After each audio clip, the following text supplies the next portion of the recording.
को लेकर अपने घर जाने लगे। जैसे ही घर में पहुंचने लगे, इतनी देर में तो घर में आवाज आ रही थी, ओम ब्रह्मवे स्वाहा, ओम विष्णवे स्वाहा, ओम इंद्राय स्वाहा, ओम प्रजापते स्वाहा। जैसे ही यज्ञ की आहुतियों की जब आवाज आई तो इतने में तुरंत दरिद्रता देवी तो भागी और भागकर पीपल के पेड़ के नीचे जाकर बैठ गई।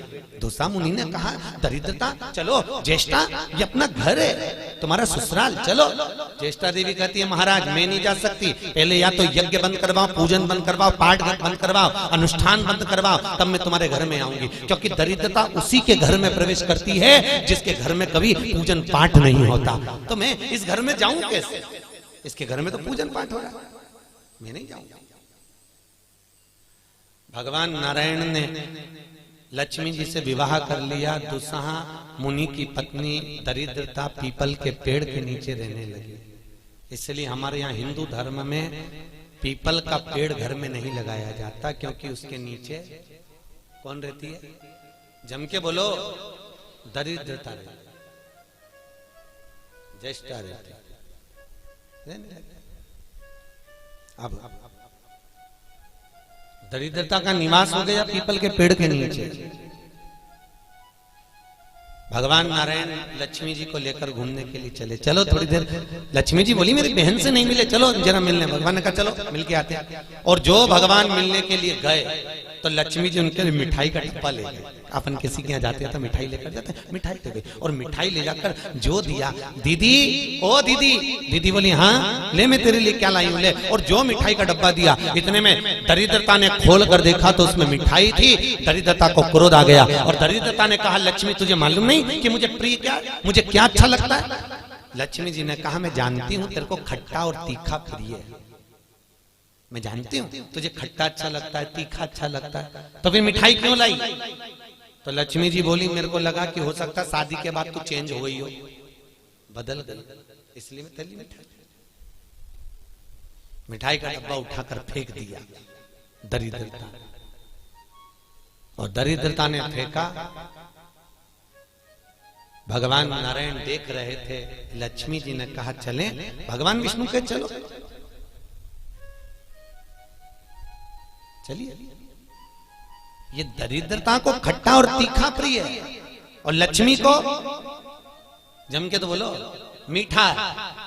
इसलिए हमारे हिंदू धर्म की रीति है, आज भी दुकान के बाहर, घर के बाहर नींबू मिर्ची टांगी जाती है। मिठाई रसगुल्ले नहीं, क्या टांगते हैं? नींबू मिर्ची। और मिठाई कहां रखी जाती है? घर के अंदर।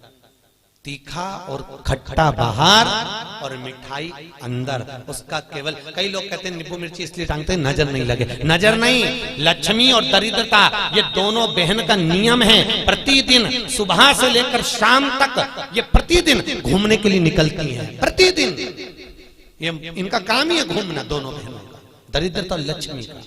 जब इनको भूख लगती है तो दोनों घर में प्रवेश करना चाहती हैं, और जैसे ही घर में प्रवेश करना चाहती हैं तो जिसके जैसी दोनों चलती हैं तो इतने में दरिद्रता देख लेती है कि मेरा भोजन तो बाहर ही टंगा है, तो दरिद्रता खाकर बाहर की बाहर चली जाती है और लक्ष्मी मिठाई के चक्कर में अंदर प्रवेश कर जाती है।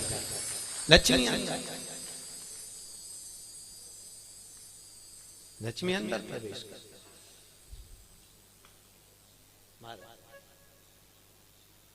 इसलिए आज भी नींबू और मिर्ची हमारे यहाँ शास्त्र रीति है महाराज, 4 चीजें बेटी की विदाई में नहीं देते। कितनी चीजें? 4। पहली झाड़ू, क्या? झाड़ू। दूसरे नंबर पर चलनी, आटा छानने की चलनी। दूसरे नंबर पर चलनी, तीसरे नंबर पर सुई, और चौथे नंबर पर अचार की बरनी। बेटी की विदाई में नहीं दी जाती। अगर ये 4 चीजें बेटी की विदाई में, माँ बाप ऐसे होते हैं कि कुछ सोचते ही नहीं है, मेरी बेटी जा रही है, रख दे अचार रख दे, तो माँ उन भी इतने प्रेम से अचार की बरनी भर भर के रख देती है। उनको समझाओ, जिसके घर में ये 4 चीजें मायके की चली जाती है, सुई, झाड़ू, चलनी और अचार, उसका घर फूटने में देरी नहीं लगती महाराज, याद रखिए। उसके घर में फूट डले, पति पत्नी में फूट डलेगी, सास बहू में फूट डलेगी, भाई भाई में फूट डलेगी, तो लोग कहते हैं अच्छा खासा परिवार था, जब से बहू आई तब से घर में ऐसा उपद्रव मच रहा। उपद्रव क्यों मच रहा है? उसका कारण है क्योंकि तुम उसके घर का अचार खा गए। वो बनवा के लिए ही हो, तुमने खा लिया। और अभी भी कह रहे हो हमारी बहू की माँ बहुत अच्छा अचार बनाती है, तो मंगवा लो, जा और मंगवा लो, खाओ।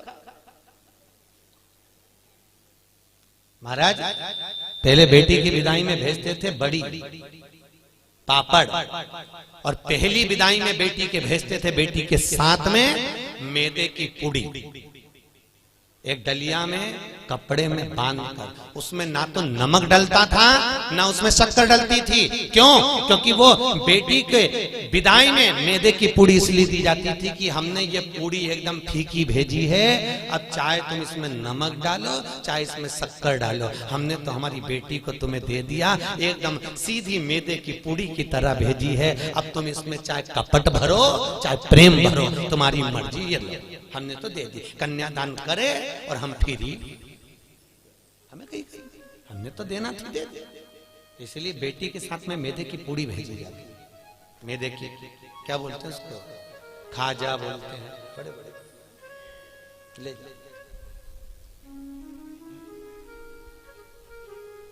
खट्टा तीखा नहीं देते।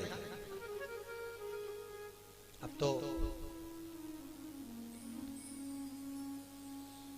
पहले तो ब्राह्मण की थाली में भी खट्टा नहीं परोसा जाता था, और तीखा भी, मिर्ची भी इतनी नहीं डालते थे कि ब्राह्मण की थाली में तीखा। आज के जमाने में तो पंडित लोग ही कह देते लाओ जरा अचार हो तो लिया बनी का,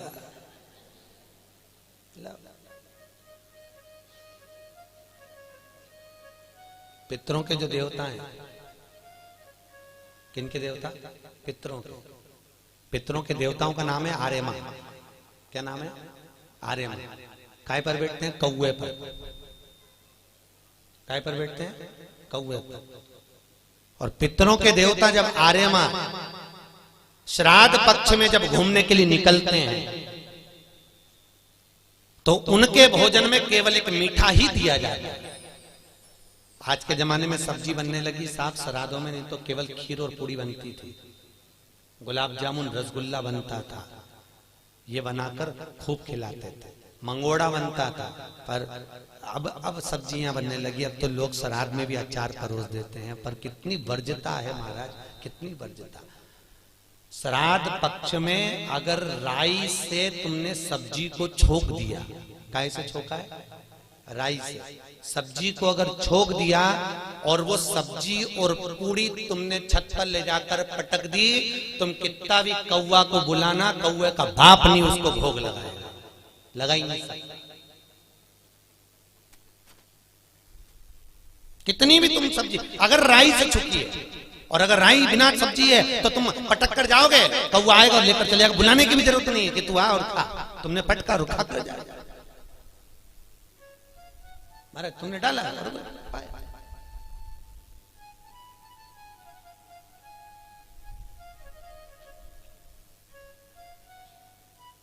उसको।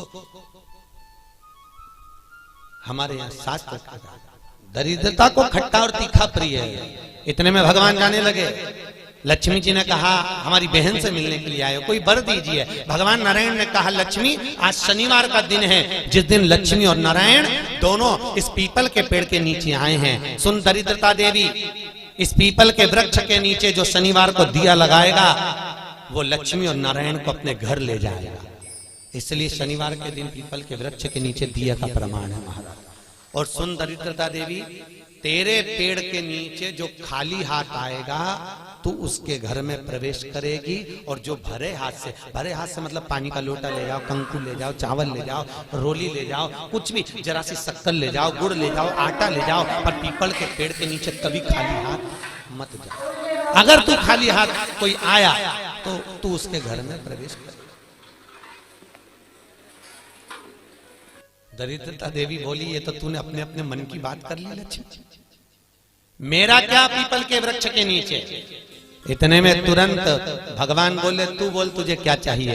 दरिद्रता देवी बोलती है 7 दिनों में एक दिन मेरा होना चाहिए पीपल के पेड़ के नीचे। भगवान ने कहा मांग ले, केवल एक रविवार का दिन इस पीपल के वृक्ष के नीचे मैं अपने पति को रिझाने के लिए नृत्य करूंगी, और अगर कोई रविवार के दिन पीपल के पेड़ के नीचे आएगा तो मैं उसके घर में हमेशा के लिए जाकर विराजमान हो जाऊंगी।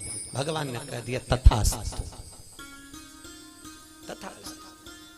इसलिए केवल एक संडे का दिन ऐसा होता है जिस दिन पीपल के पेड़ के नीचे दिया नहीं लगाया जाता, बैठा नहीं जाता, प्रणाम नहीं किया जाता, परिक्रमा नहीं लगाई जाती। केवल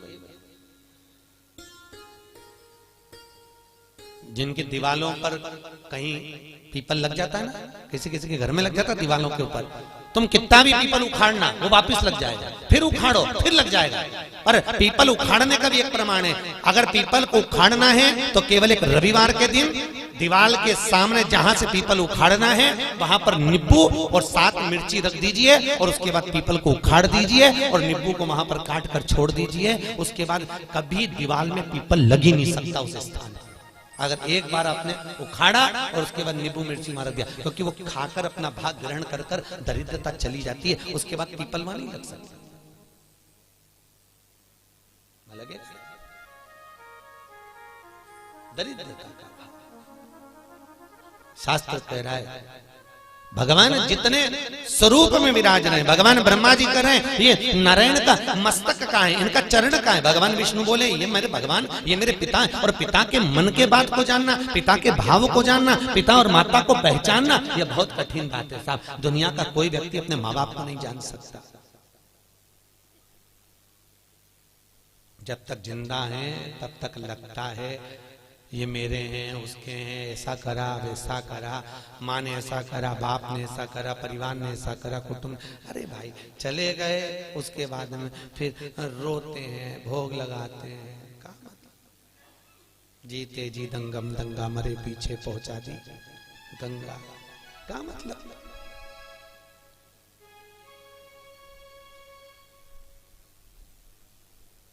बड़ा बड़ा पीछे।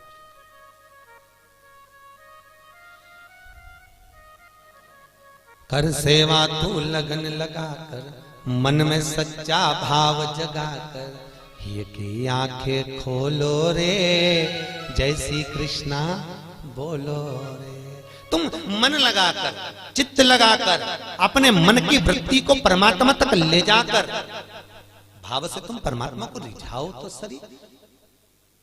कई लोग कहते हैं हमारी माँ कपट रखती है, हमारे पिता हमको अपशब्द कहते हैं, हमारी माँ हमारी सास हमको आड़त। बोलने दो, उनको बोलने का काम है, बोलो। और याद रखना जितनी जितनी तुम्हारी बुराई होगी तुम उतने उतने स्वस्थ होते चले जाओगे, उतने परसेंट। आपको पहले कथा कही थी चारधाम मंदिर में, एक राजा बीमार पड़ गया, उसका काया गल गल कर नीचे टपकने लगी, काया का रोग हो गया। राजा ने सारे डॉक्टरों को दिखाया, इलाज नहीं मिला। तब गुरुजी के पास गया, गुरुदेव मेरे को बीमारी हो गई। गुरुजी बोले डॉक्टर को दिखाया, हाँ गुरुजी पर मैं ठीक नहीं हुआ। गुरुजी ने कहा तेरा बड़ा भाई था कहाँ है? तो कि वो तो मर गया। भाभी है? हाँ। कहाँ है? राजभवन में। एक काम करा कर चुपचाप से किसी को मालूम मत पड़ने देना, भाभी के कमरे के बाहर जब भाभी सो जाए तो चटाई डाल के रजाई ओढ़ के सो जा, ठीक हो जाऊंगा। हाँ। अब गुरु तो ऐसे आड़े टेढ़े उपाय बताता है, गुरुओं का तो काम ही। गुरु तो गुरु, बस उनने तो बोलना था बोल दिया।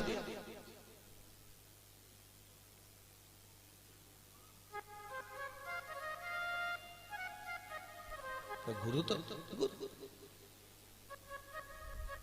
महाराज भावसर जी, यहाँ सागर के पास में एक गांव है, वहां पर एक महाराज जी रहते हैं।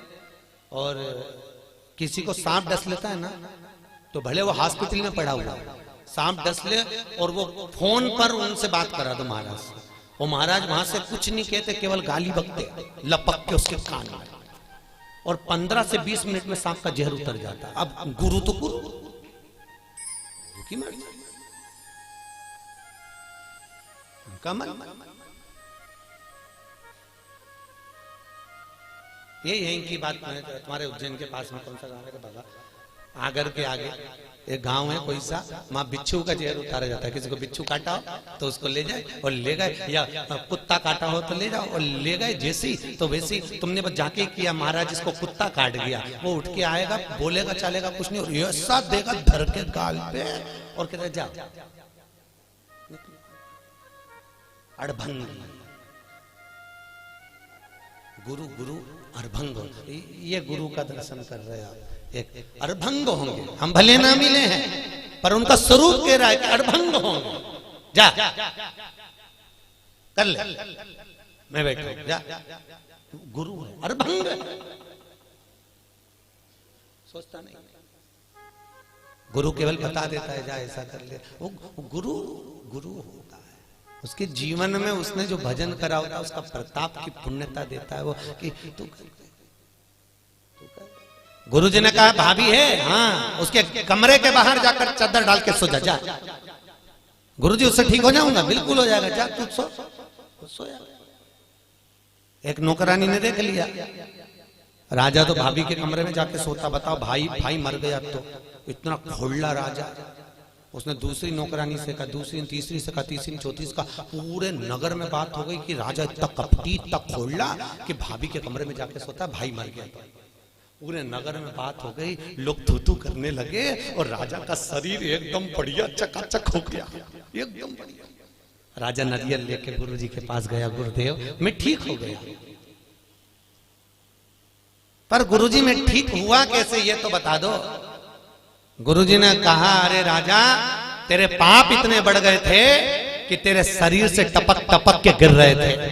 उन पाप को समाप्त करने के लिए मैंने चारों तरफ तेरी इतनी बुराई करवाई कि तेरा पाप कट गया, और पाप कट गया तो तू ठीक हो गया। तो याद रखना, तुम देखना एक बहू और एक सास, बहू की उम्र 25 साल की रहे, 30 साल की रहे तो कहीं उसका घुटना दुखे, कहीं कमर दुखे, कहीं पीठ दुखे, कहीं सिर दुखे, 24 घंटा बहू का कुछ ना कुछ दुखता ही रहे। और एक बूढ़ी सास 70 साल 60 साल की तो भी मंदिर दौड़ दौड़ के चली जाए, चकाचक घूमती फिरे, ना हाथ दुखे ना पांव दुखे। तो कई बहुओं को लगे हमारी सास तो देखो गजब की साहब, 70 साल ने अभी भी महाकाल की आरती करे, ने अभी भी मंगला करे, ने अभी भी दौड़ी जाए और अभी भी ऐसा कर ले, अभी भी वैसा कर ले। तो कारण क्या है उसका? केवल इतना सा कारण है कि बहू सास की इतनी बुराई करती तो सास चकाचक होती चली जाती, एकदम बढ़िया चक चक चक।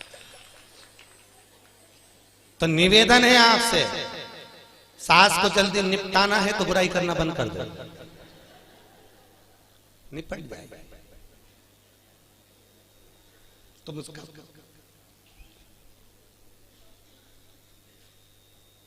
तुम बुराई करना बंद करो, जल्दी निपटेगी। और तुम जितनी बुराई करती रहोगी वो उतनी सद उतनी तैयार उतनी।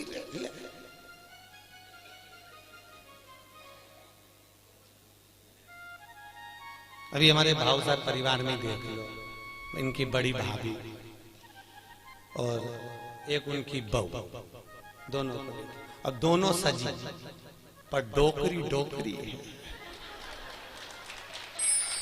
Old is gold.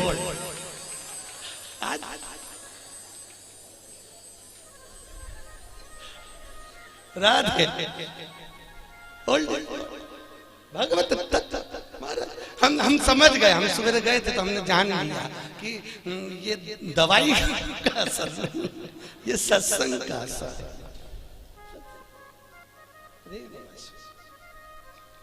जो दिया है कब